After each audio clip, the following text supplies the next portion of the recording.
Story 1. Am I the a-hole for rejecting fiancé's daughter's boyfriend from moving into my home? My 42-year-old fiancé, 37-year-old, wants her daughter, 18-year-old in high school, to move back home. Home being my house. My fiancé had personal issues for the last 8 years and lost custody of her daughter at the beginning of those issues before I met her.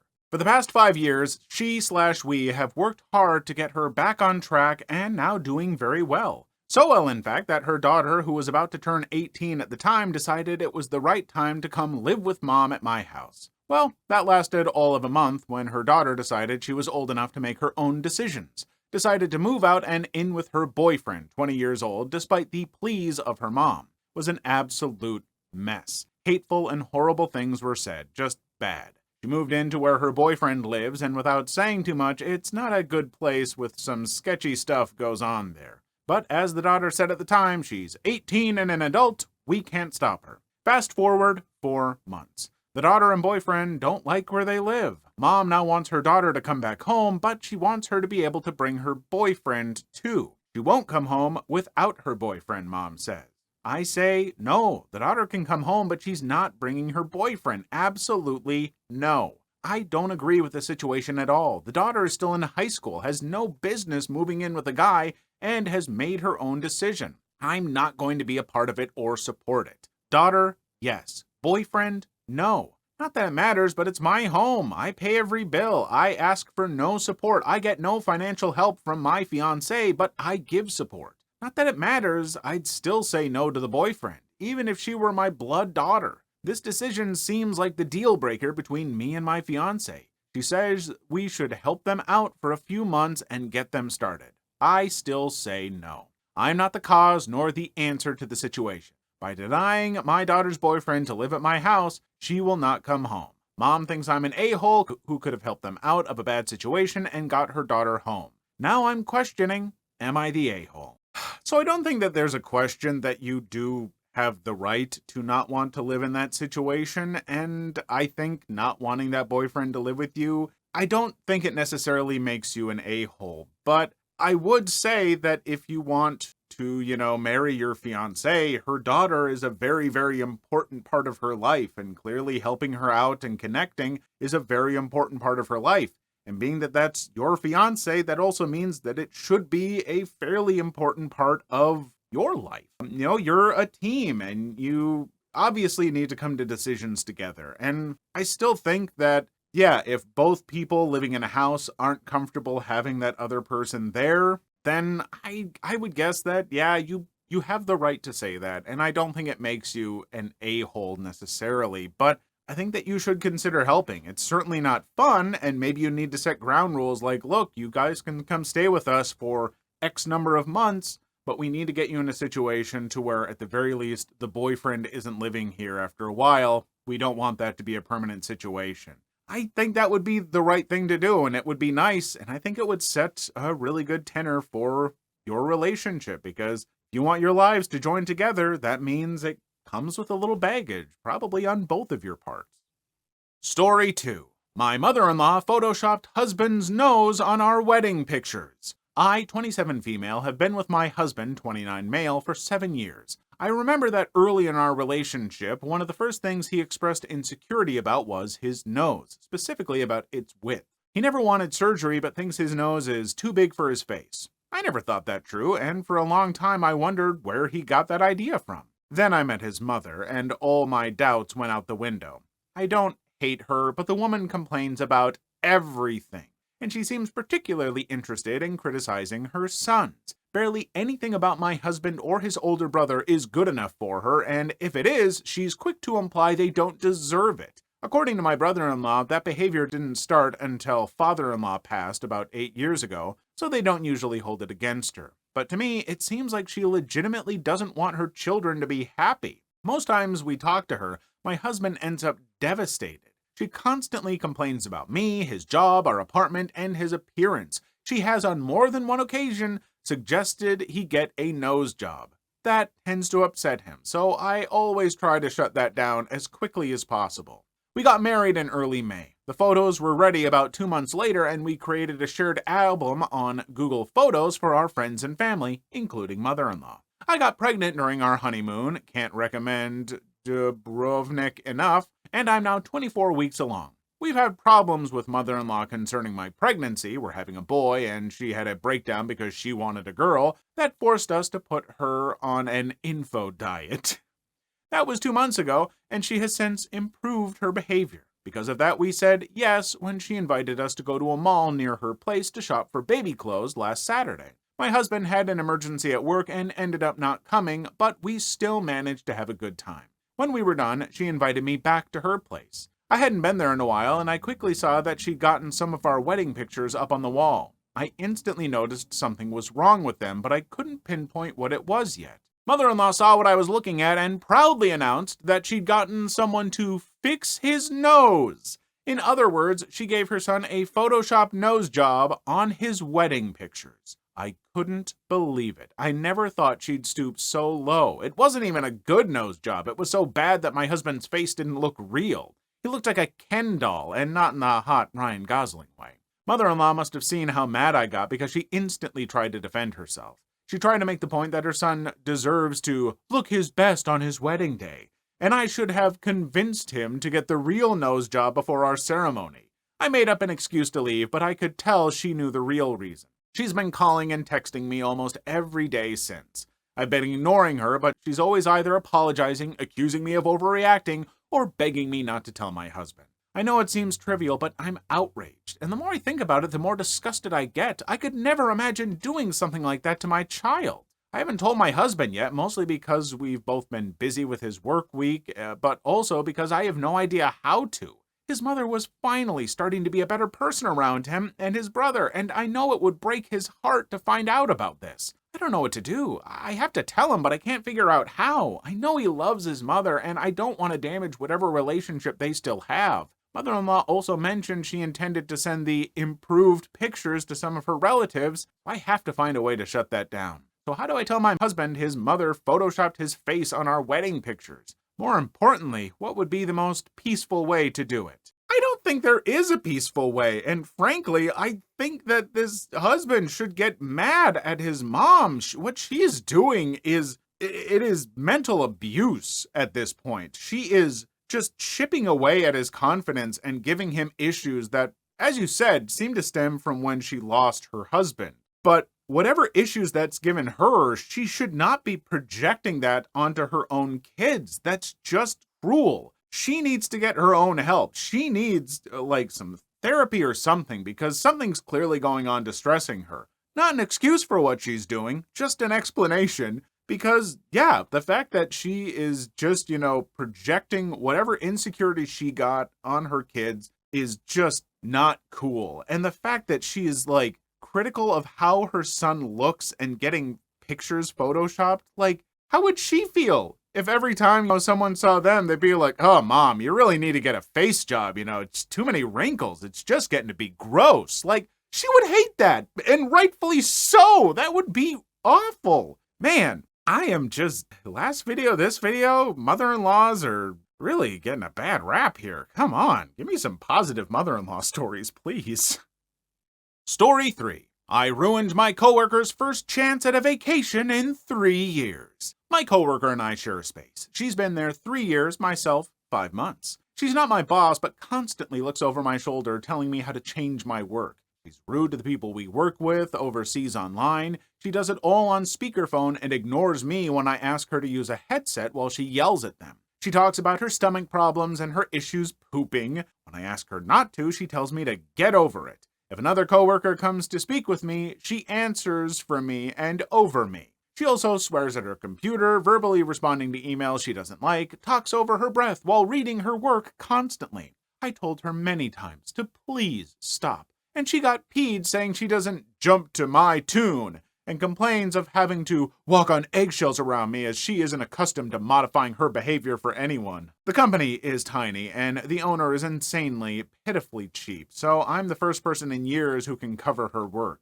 She's desperate for a vacation and recently booked a long trip to Hong Kong for 2.5 weeks. She doesn't know that I was recently offered a way better full-time job through someone I've worked freelance for in the past. My freelancer is understanding if I was to wait a bit before I end my current employment, as my coworker's holiday is in 2 weeks, but I think I'll give my notice early. Our boss is a huge a-hole and my coworker hates his guts. It should be an interesting fallout, as if she goes on holiday and there's no one else who can do her job, she will have a total meltdown. Boy oh boy, I feel like a recurring theme on this channel lately has just been, hey people, just be nicer and more considerate, and the world will probably be a little nicer and more considerate to you, because this person, I'm not accustomed to modifying my behavior for anyone. That's something that an a-hole says. That's something that just an absolute jackhole would say. Like, I'm sorry, like, you have to be considerate about other people. And if you were considerate and nice to this other person, they would probably have stuck around and done the work so that you could have your vacation and stuff. But no, you just had to be a grumpy, unhappy, unpleasant person. And now the world is gonna come and it's gonna poke you in the butt. And it's just gonna make you more grumpy and unpleasant, I'm sure. So the cycle will continue as you just get more and more unpleasant, circling the drain of bleh. Story 4. Today I effed up by mistaking a child for a dog. Today I was walking home from the shops. Where I live, we have very, very few streetlights, and it was extremely dark. I was walking along, and there was a woman just sort of in the streetlight, but she had a lead. I love dogs, total dog person. So I started looking to see the dog, and I couldn't quite see the dog because of the way the light was in the road. But then the dog moved into the light more. I realized that the dog had one of those Rain Mac coats. It was pink with love hearts on it, so cute. It made sense for him to be wearing a coat since it's cold and rainy in the UK right now. So I did the proper British thing, walked past, gave the awkward smile, and said, "Your dog's coat is so cute." Her face dropped. It was then that said dog stood up after crawling around on the wet grass, and what appeared before me was a 3 to 4-year-old. She had one of those backpack harnesses on. The woman was mortified. I was mortified. Confused, bright red, and stumbling over my words, I spat out the worst apology you'd ever heard and ran off. I don't think I've ever embarrassed myself more. I'm mostly grateful I was on the other side of the road, so my escape route was easier. So, what I've learned from this is that the kids' harnesses terrify me, and I never try complimenting people's dogs again. And to the poor woman whose child I mistook for a dog, I'm so sorry. Also, I thought I'd make it clear, harnesses are great in my opinion for kids. They ensure your child is safe and has independence, but please don't let them crawl around. Imbeciles like me might mistake your child for a dog if it's a bit dark. I am going to at least slightly speak out against the dog leads for kids, because look, yeah, they are nice. They keep your kids safe, but let them roam around a little bit. It's fine. I don't like the way they look, but it's fine. I'm not going to say don't use them, but I am going to say that as a parent, if you're choosing to use a dog lead for your child, then you have to accept that eventually someone's going to compare them to a dog or mistake you for having a dog or something, and you're not allowed to get upset about it or look mortified. You just have to take that, because if you're going to use a dog lead on a child, and yes, I know they're made for kids, but it's a dog lead. I'm sorry, you just have to take those hits and roll with them. You're not allowed to be like, how dare you, it's a child. No, it is no one else's job to assume that when you're walking around with a dog lead, especially with some kid crawling around in the dirt, it is not their job to be like, let me study this for a moment before I comment. No, I'm going to be like, oh, puppy! And when it's a kid, I'll be like, oh. Story 5. My own sister made false accusations because I refused to supply alcohol. This happened some time ago. I'm in my 30s now, but back when I was 22, my sister was 18 and was my mom's golden child. My dad, thankfully, had a good head on his shoulders and always called my sister out on her crap. But my mom's interference always meant my sister got off easy anyway. This is what happened back then. My parents decided to take a vacation to ski in Aspen and let my sister watch the house for them. They told her no parties, but that was a rule she straight up ignored. A day after our parents left, my sister started sending out invites to a party, and she was promising free alcohol. I didn't see that post just yet, but my sister called me and asked me to go get alcohol for her party because I was over 21 and could legally buy it. She also wanted me to pay for it and said she'd invite me to the party and introduce me to any easy girls in order to pay me back. I told her that I wasn't going to break the law to make her happy. She should never have told people her party would have alcohol. She screamed at me over the phone that I was ruining her life and that she couldn't take back the invites now that they were all over her Facebook. I looked at her post and facepalmed. I told her that what she did was really stupid and she and her friends were all underage, so it's illegal. She tried to say it'd only be illegal if I narked on them. I said I wouldn't narc, but I wasn't going to buy her booze either. She screamed at me some more, so I hung up the phone. Well, that night my sister had the party, and someone called the police for underage drinking. After being arrested and confronted by police later on, my sister threw me under the bus and said that I'd supplied the alcohol she was using. Turns out she actually broke into Dad's liquor cabinet and thought it'd be better to frame me for her crime. Police came and arrested me at my apartment the day after the party. They seemed already convinced I was guilty and didn't really listen to me when I said I was never there. But I willingly cooperated with them. At the station, I told them the whole story and got them to look at my sister's Facebook post. Thankfully, there were a few people there who listened to me, but I still had to sit in the night out in the cell while my parents were called. My mom and dad flew back home overnight and bailed out both my sister and I, but my mom tried to make my dad leave me in jail because my sister had told them her lies as well. But my dad took the time to talk to me and look at my sister's Facebook, so he believed me. This caused a fight between him and my mom. When they got home, my dad discovered my sister had broken into his liquor cabinet and spoke to the police on my behalf. My mom, however, still wanted the blame to fall on me because, as she put it, the charges were ruining her baby's future. But my innocence was further proven by the fact that I and my car were seen on CCTV when I left work and when I arrived at home soon after, as the apartment I was living in then had CCTV cameras to watch the parking lot.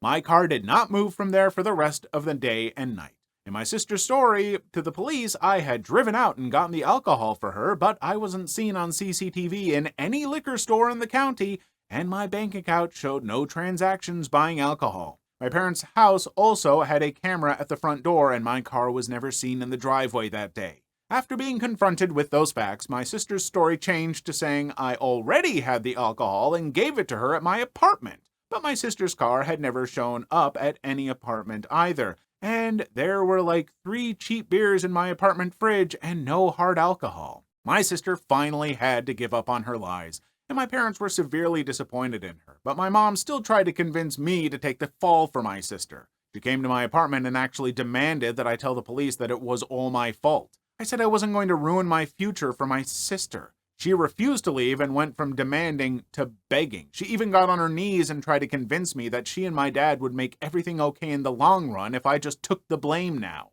I said I'd rather live my life poor than have that felony on my record. She threw a huge fit and started throwing things because I refused to do as she wanted. I threatened to call the police, and she left my apartment cussing me out like a madwoman. I've never heard so many F-bombs out of her before or since, but she kept them up all the way to her car and followed it up with saying she should have aborted me before driving off. I called my dad right away and told him everything that happened. He was insanely peeved and got in a huge fight with my mom as soon as she got home. She didn't even deny anything she said or did because she deemed it would have been for the greater good of their daughter. But my dad told her that she couldn't destroy me to save my sister. Then he threatened to divorce her if she didn't try to make things right.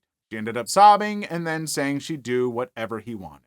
Sorry, just making sure. Camera's getting hot. My dad said that it was couples and family counseling or it was divorce. My mom signed a prenup before she married him and really had no choice. In the family counseling, I called her out on how she always believed my sister's lies. My sister tried to say there were not lies, but each one I pointed out from over the years said otherwise. I'd taken the time to write a list of all the ones I could remember from the past decade that had all been proven she lied, and my mom and sister were forced to stay silent as I read them all. They tried to interject repeatedly, but my dad and the counselors silenced them. My sister, now proven beyond a doubt to be a liar and a manipulator, just shut down and refused to say anything more to the counselor, and my mom finally apologized to me. But it was obviously a forced apology because she looked so uncomfortable doing it. I told her that her apology was very fake, and after so many years of favoritism, the damage was already done. My relationship with her never really recovered because she was convinced I was guilty no matter what was said until my sister admitted the truth, and then wanted me to pretend to be the guilty one anyway to protect her favorite child. But nothing went her way, so she just came back to crying about it. When my sister went to court, my mom pleaded with the judge to go easy on my sister for the charges of underage drinking and giving other underage people alcohol, as well as attempting to frame me for her crime. She also resisted arrest when the police came and shut down the party. She was very drunk when it happened. They kept her in a cell overnight to sober up, and then she told police I'd been the one to provide the alcohol. My mom's begging, along with the relentless lawyer my parents hired, got the judge to cut a deal, provided my sister plead guilty, which she did not want to do, but her lawyer highly recommended she take the deal to avoid jail time because there was no other way of keeping her from getting a felony on her record. My sister's lawyer used the fact that the alcohol had not been bought that day, but rather already been in the house long before the party happened, to lessen the charges. My sister's Facebook had also been completely deleted by her as soon as she was able to in order to hide the post. The judge just wanted the case over with, so my sister got off with a huge fine that our mom paid most of out of her own pocket and a couple years probation. She was also made to get therapy too by our dad. She's never really shown actual remorse for what she did though, and only had animosity for me no matter how in the wrong she was. She was eventually diagnosed as a narcissist after Dad made her go see a doctor. After her probation and 4 years of college were over, she decided she was going to leave home for California and never come back once she landed a good job. She currently works in an office in LA, and we've not spoken in years. Dad got her that job, and she's not shown any real appreciation for it. Even my mom has given up on her ever coming home for the holidays and being a family again. It tore her up inside for a few years, but now she's just bitter. She doesn't really blame me anymore, but we only seem to show indifference to each other. Just because my sister cut her off wouldn't make me the new de facto favorite. It just means my mom lost her baby and isn't getting her back. She can't leave my dad because she's too reliant on him. Despite having her own career, she'd never want to be on her own again. So she's just become a shell of her former self. Things between me and my dad are still great. He's pretty much disowned my sister for what she's done and has stopped caring if she'll ever talk to him again. He and my mom don't even sleep in the same bedroom. She moved into the guest room some 5 years ago and has stayed there. Their marriage is really only on paper these days. Info: it's a felony or misdemeanor to provide alcohol to minors, and my sister provided stolen alcohol to at least a dozen people who were under 21. Then she resisted arrest and tried to frame me by lying to the police. The fact that she got off easy thanks to shark-toothed lawyer my parents hired for my sister was incredibly lucky. Not that she was ever appreciative. The judge hit her with a fine for each person she gave alcohol to, which added up. And with the cost of the lawyer, well, my parents were out of a lot of money. This is a really tough and sad situation. A, to have a mother playing favorites to that degree where she's treating her son like that is both just really, really unpleasant to see. Like, that is just awful, but also heartbreaking. Can you imagine being that kid and having your mother just so blatantly play not just favoritism, but like have no regard for you? Yeah, I don't blame this person for having a distant relationship with her now. I would never want to see my mother if she had treated me like that. Thankfully, my mother's wonderful. I love her very much. But yeah, if my mom had treated me like that time after time again and year after year and said I should have gotten an abortion, like, that would be it. Like, an invitation to, like, family therapy to help fix things up. I don't think I would want to. I think I'd be in my right to just go, no, she ruined this. She broke this. I'm not going to help her fix it. And yeah, no, like, saying things like that, you can't just take that back. And the fact that she was giving these forced, awful apologies, I feel just terrible for the person writing this and feel bad for their dad, who really should just end things and move on. I don't know. That whole family situation really just makes me sad. Be good to each other, folks. I hope you're all doing okay. Please leave your story in the comments. I would love to make a video on them in the future. Also, don't forget to like and subscribe.